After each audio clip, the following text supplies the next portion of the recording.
श्रद्धा walker के कत्ल के करीब 3 या 4 महीने बाद तक आफताब ने श्रद्धा का सिर अपने घर के फ्रिज के अंदर रख रखा था।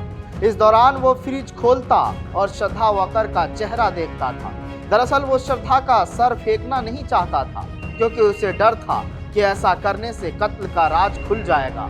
दिल्ली पुलिस ने 6000 पन्नों के चार्जशीट अदालत में दाखिल की थी। इस चार्जशीट में श्रद्धा आफताब की दोस्ती, प्यार, झगड़े और कत्ल की पूरी कहानी दर्ज है।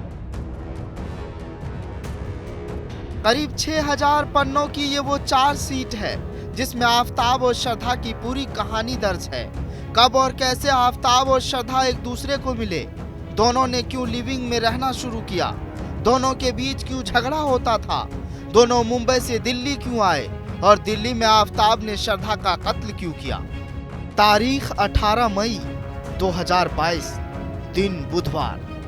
देर रात श्रद्धा वॉकर और उसके लिव इन पार्टनर आफताब के बीच बहस हुई। बात बढ़ती गई और आफताब ने श्रद्धा का गला दबाकर मर्डर कर दिया। दोनों दिल्ली के मेहरौली में किराए पर रह रहे थे। 2 दिन आफताब श्रद्धा की डेड बॉडी के साथ ही रहा। इस दौरान गूगल पर डेड बॉडी ठिकाने लगाने के तरीके खोजता रहा। 19 मई को मार्केट गया और 300 लीटर का फ्रिज लेकर लौटा। एक आरी भी खरीदी। श्रद्धा की डेड बॉडी के 35 टुकड़े फ्रिज में रख दिए। फिर रात में उन्हें छतरपुर के जंगलों में फेंकता रहा। 2.5 साल हो गए, श्रद्धा मर्डर केस में फैसला नहीं आया। श्रद्धा के पिता विकास वॉकर इस इंतजार में है कि कोर्ट में आफताब को सजा सुनाया जाए और वे बेटी का अंतिम संस्कार कर सके। विकास के मुताबिक श्रद्धा को इतनी बेरहमी से मारने वाला आफताब के चेहरे पर मैंने कभी डर या शिकन नहीं देखी। तिहाड़ की जेल नंबर 4 में बंद आफताब अब डरा हुआ है।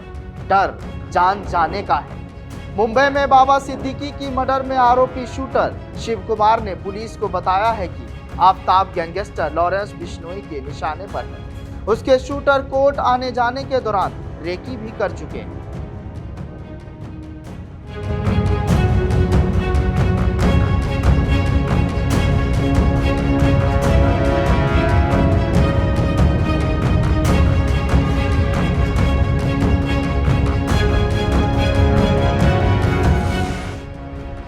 श्रद्धा के 35 टुकड़े करने वाला आफताब लॉरेंस बिश्नोई से घबराया। डरकर कोर्ट नहीं आ रहा आफताब। श्रद्धा के पिता बोले मरेगा तब शांति मिलेगी। श्रद्धा मर्डर केस की सुनवाई दिल्ली के साकेत कोर्ट में हुई। अभी ट्रायल चल रहा है। डॉक्टर, श्रद्धा के दोस्त और डिलीवरी बॉय की गवाही हो चुकी है। विकास वॉकर 27 नवंबर को सुनवाई के लिए मुंबई से दिल्ली आए थे। सूत्र बताते हैं कि बेटी के कातिल को कब सजा मिलेगी नहीं पता। आफताब अब कोर्ट में फिजिकली नहीं आ रहा है। आफताब के चेहरे पर विकास वॉकर ने कभी शिकन नहीं देखी। अब वही आफताब लॉरेंस गैंग के डर से वीडियो कॉल से ट्रायल में शामिल होता है। लॉरेंस गैंग के रेकी किए जाने की खबर मीडिया में आने के बाद तिहाड़ जेल प्रशासन भी अलर्ट हो गया है। हमने इस बारे में विकास से पूछा तो वो कहते हैं, जब कोर्ट में आता हूँ और आफताब को जिंदा देखता हूँ तो बहुत अजीब लगता था। गुस्सा भी आता है, लेकिन क्या कर सकता हूँ। लॉरेंस बिश्नोई अगर आफताब के साथ कुछ करता है तो मुझे बहुत शांति मिलेगी। मेरी बेटी को भी शांति मिलेगी। उसे कब सजा मिलेगी, कितना समय लगेगा, अभी नहीं पता। हर बार कह देते हैं कि 2 से 3 महीने में सजा हो जाएगी। 4-5 महीने पहले भी यही कहा गया था। जब उसे अपने किए पर पछतावा नहीं है तो ऐसे आदमी को जिंदा रखने का क्या फायदा। अगर उसे फांसी देना है तो जल्दी देना चाहिए, या फिर लॉरेंस बिश्नोई जैसे लोगों को उसे खत्म कर देना चाहिए।